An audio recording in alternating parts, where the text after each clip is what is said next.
Tem alguém que precisa ouvir sobre coragem? Quantos aqui gostariam de ouvir sobre coragem? Eu quero falar sobre esse tema porque é um tema indispensável na nossa jornada de fé, mas sem dúvida é um tema extremamente urgente, principalmente em dias como esse. Mas eu precisava de pelo menos 20 incendiários conectados comigo aqui de verdade. Você está comigo? Não se distrai, irmão, vamos junto. Primeiro ponto que eu quero compartilhar é que tem muita gente achando que a coragem começa quando o medo termina. Mas a coragem só existe porque o medo existe. Pastor, quando esse gigante sair, eu avanço. Quando a tempestade cessar, eu começo. Quando a crise parar, eu vou empreender. Quando na verdade a coragem não é uma resposta de Deus quando o problema acaba. A coragem é uma porção de Deus para você enfrentar os seus problemas. Coragem é ousadia, irmão. Coragem é um revestimento de poder. Coragem é uma porção de algo que não é seu, mas que faz com que você persevere independente do que você está sentindo por dentro. Em tempos de crise é necessário coragem. Em tempos de paz, André, também. Coragem para não se acomodar quando deveria estar avançando. Coragem para dar passos de fé mesmo quando está tudo bem. Irmão, o Evangelho não é uma resposta só para dias maus. O Evangelho é o único caminho pelo qual a gente continua de pé. Então você tem que ter coragem até de deixar para trás coisas que foram boas por um tempo, mas não são mais de Deus para você. Noé precisou de coragem para pegar árvores e transformar em arca, mas Noé também precisou de coragem para deixar a arca para trás quando a chuva passou. Então às vezes a gente tem coragem para começar, mas não tem coragem para se desprender e recomeçar. Você está aqui na América e se você veio para morar, você sabe mais do que ninguém que precisa ter coragem para se lançar no novo. Alguns já estão rindo. Pastor, eu tive que em algum momento me mover em coragem para se lançar. Pois é, tem muita gente que vem e desiste porque achou que precisava de coragem para os primeiros passos. Deixa eu te dar uma notícia. A coragem para os primeiros passos ela é importante, mas a coragem para os próximos passos é fundamental. Porque às vezes temos coragem para dar os primeiros passos, mas quando chega a primeira luta, a gente prefere recuar. Irmão, viver o novo não tem a ver só com sair do velho, mas tem a ver com continuar caminhando enquanto nada acontece. Faz sentido? Enquanto nada acontece, enquanto parece que coisas não estão se movendo, enquanto parece que portas não estão se abrindo, é exatamente nesse lugar que a gente precisa de ainda mais coragem. Coragem não é só para quem está em crise. Coragem é necessária para qualquer pessoa em qualquer estação. Eu precisei de coragem de abrir mão de algumas zonas de conforto para poder me lançar em algumas zonas de propósito. Alguém já teve que fazer isso em algum momento? A gente vê isso até no business, às vezes a gente não vê isso na igreja. Você sabia que tem grandes empresas que tiveram que abrir mão de grandes sucessos porque eles precisavam se lançar no novo? E algumas outras grandes empresas, elas perderam influência, por quê? Porque permaneceram fazendo o que sempre fizeram e foram atropelados por quem estava ousando empreender. Eu lembro que em Cabo Frio, a minha cidade natal, morei lá há 17 anos, eu lembro que tinha um restaurante lá que ele começou a ficar famoso por um prato. A lasanha deles era incrível. E tinha um chefe, não sei se você sabe, mas é comum, não vou dizer que quase todo chefe, mas é comum que alguns chefes de gastronomia sejam um pouco mais temperamentais, se é que você me entende.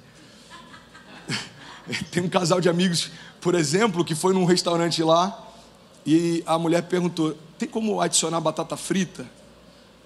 E o chefe se ofendeu tanto que ele falou: se você quer batata frita, o teu lugar é o McDonald's, não aqui. E recolheu o prato. Alguém já ouviu falar de alguma história de algum chefe temperamental? Ok. Nesse caso, esse cara precisou de coragem, porque começou a ficar famoso o restaurante dele pela lasanha. Então as pessoas chegavam lá: olha, o especial do chefe hoje é tal. Não, beleza, mas me dê uma lasanha, por favor. E aí chegava o próximo casal, e o próximo, e lasanha. Sabe o que aquele cara fez? Ele tirou a lasanha do cardápio. Porque ele falou: não quero ficar conhecido por um prato só. E por mais que isso pareça loucura, ele precisou de coragem, porque ele entendia o que carregava e não estava tão preocupado com como o futuro seria. Quem sabe o que carrega não tem dúvidas em relação ao futuro que o aguarda. Você está comigo? Diga amém. Coragem, irmão, pelo amor de Deus, me ajuda a pregar nessa manhã. Coragem tem a ver com a gente se lançar. E às vezes a gente acha que dar passos em direção ao desconhecido significa que você está dando passos incertos. Uma das chaves que mais me abençoou, Deus me deu alguns anos atrás, e talvez você já tenha ouvido, mas eu quero relembrar isso para você, é que quando caminhamos com Deus, por mais que a nova estação seja desconhecida, ela nunca vai ser incerta. Existe uma diferença entre o que é desconhecido e incerto. O desconhecido é porque eu não conheço, não significa que Deus não saiba. Agora, o que é incerto, irmão, é que pode dar certo ou não. Tem muita gente caminhando com Deus, acreditando que Deus propõe estações incertas. Cara, Deus me disse para ir, mas eu ainda não sei se Ele vai prover. Irmão, se Deus te disse para fazer, conselho de amigo, faça. Se Deus te disse para pular, pula. Às vezes eu queria imaginar uma cena aqui, porque às vezes essas analogias facilitam o entendimento. Às vezes é como se a gente estivesse na beira de um penhasco e Deus está dizendo, pula. E a gente está falando, cara, eu confio mais na segurança do penhasco que eu conheço do que nesse vazio que eu não conheço. A verdade é que se Deus fala pula, é que Ele sabe que tem um tempo limitado para a segurança desse penhasco. Assim, são muitos de nós que preferem a segurança do conhecido do que o extraordinário desconhecido em Deus. Você está comigo? Irmão, existe, de verdade, se for para Jesus, você pode aplaudir. Eu só estou aqui para encorajar você. Deus já me encorajou essa madrugada, então se você recebeu, eu fico feliz. Mas essa espada já cortou aqui antes de cortar você. A coragem não começa quando o problema termina. A coragem só existe porque os problemas existem. A coragem só existe porque os gigantes existem. A coragem, irmão, em Deus é um revestimento para avançarmos independente do que tenta parar a gente. Coragem, um dos significados de coragem, substantivo feminino, e é por isso que funciona, porque alguém entendeu a piadinha. Eu estou tentando trazer as mulheres para virem junto, a gente tem Shine chegando, então. Você sabia que o medo é masculino e coragem é feminino? Deve ter algum mistério nisso, mas enfim, fechando parênteses.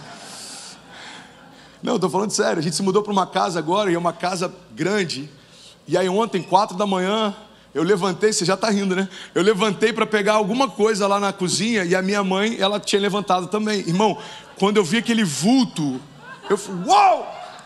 E minha mãe tipo, calm down, tá tudo certo. Eu falei, como assim? Como é que você consegue? Até agora eu estou tentando entender, eu acho que você me trollou, você sabia que eu estava indo para lá. Se o medo não existisse, irmão, você não precisaria de coragem para avançar. O medo é um revestimento. E como todo casaco, e você que me assiste sabe que eu não consigo pregar sem casaco. Pastor, tem uma unção diferente? Não, porque eu estou gordinho, tem alguns anos mesmo. O dia que eu emagrecer, você vai me ver de blusinha direto. Inclusive igual o Lê parece que está todo dia, né? Blusinha e tal. Usava moletom quando chegou, está emagrecendo, está largando o moletom. Eu sou o único pastor gordinho de moletom que restou, com exceção do pastor Eric, que é um ex-gordinho, mas ele está segurando as pontas. Bom, seguinte, a coragem é um revestimento. E você só reveste o que já foi vestido. Olha que revelamento revelado. A coragem é um revestimento, é Deus te dando uma nova porção, é Deus te dando uma nova cobertura, é Deus revestindo de você de autoridade, de intrepidez, de resiliência. Irmão, para avançar, coragem é um revestimento. Agora, a grande verdade é que Deus não pode revestir aquilo que ainda não foi vestido. Então não dá para experimentarmos uma porção sobrenatural de Deus se ainda não estamos cheios de Deus. Às vezes o que nos falta não é coragem, às vezes o que nos falta é o próprio Deus, irmão, se movendo dentro de nós, a consciência da presença, a consciência de que eu carrego dentro de mim o mesmo poder que ressuscitou Jesus Cristo dos mortos. Irmão, eu preguei alguns anos atrás sobre o poder da consciência. Eu acho que está no meu canal essa mensagem, o poder da consciência. Olha que interessante, se um herdeiro não sabe que tem uma herança, ele vai morrer sem acessar a herança que estava disponível para ele. Se algum de nós aqui, por parte do pai, tivesse acesso a uma dupla nacionalidade e não sabe, você pode passar anos tentando ter um green card quando você poderia ser um cidadão. Por quê? Porque não tem a ver só com o que eu carrego, mas tem a ver com a consciência que eu tenho a respeito daquilo que eu carrego. O poder da consciência dá acesso a realidades que já são suas, mas enquanto você não sabe que tem, você vive como se não tivesse. A coragem precisa partir desse pressuposto, consciência. Eu preciso trazer à minha memória que eu carrego dentro de mim o mesmo Espírito que ressuscitou Jesus Cristo dos mortos. Vamos ser sinceros, gente, olha para cá. Quando eu lembro que o poder que habita em mim ressuscitou Jesus, não dá para ter tanto medo em relação ao futuro. Porque se nem a própria morte, que é o limite final da criação, foi capaz de parar esse poder que em nós atua, não é uma crise financeira e migratória ou familiar que vai parar você.